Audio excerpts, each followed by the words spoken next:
સુરત શહેરની જનતા કરી રહી છે ટ્રાફિક નિયમોનું પાલન. સુરતમાં જાગૃતતા ફેલાઈ છે.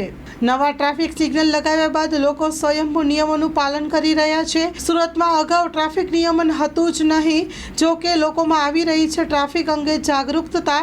સિગ્નલ પર પોલીસ ના હોય તો પણ લોકો નિયમનું પાલન કરતા જોવા મળે છે. ટ્રાફિક પોલીસ દ્વારા વાહન ચાલકોને ફૂલ આપી પ્રોત્સાહિત કર્યા હતા. પોલીસ અધિકારીઓ સિગ્નલ પર ઊભા રહીને લોકોનો આભાર માન્યો હતો.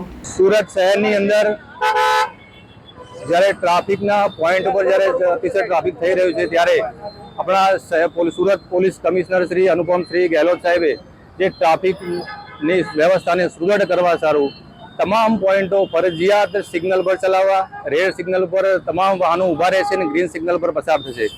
એની વ્યવસ્થાના ભાગરૂપે સમસ્ત અમારી ટ્રાફિકની team joint CP sir, DCP sir, ACP sir અને તમામ કોન્સ્ટેબલથી માંડીને ટ્રાફિક બ્રિગેડ પણ આ વ્યવસ્થાના ભાગરૂપે લાગી રહ્યા છે. આજનો ખાસ કાર્યક્રમ જ્યારથી આ ફરજિયાત કરવામાં આવ્યું છે સિગ્નલ પાલન કરવાનું, તો સુરતની જાહેર જનતા અને વરાછામાં જે લોકો ફરજિયાત જ્યાં પોલીસના માણસો પણ નથી હાજર હોતા ત્યાં આગળ પણ ત્યાં સેલ્ફ ડિસિપ્લિનમાં ફોલો કરી રહ્યા છે.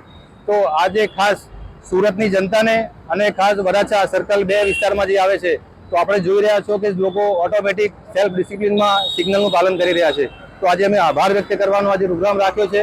સુરત શહેર police commissioner Shri, joint CP sir, DCP sir અને અમારી સમસ્ત ટ્રાફિક ટીમ વતી તમામ સુરત શહેરનો અને વરાછાની પબ્લિકનો આભાર માનવામાં આવે છે. Thank you very much. Thank you Surat, thank you Varachha. જય હિન્દ.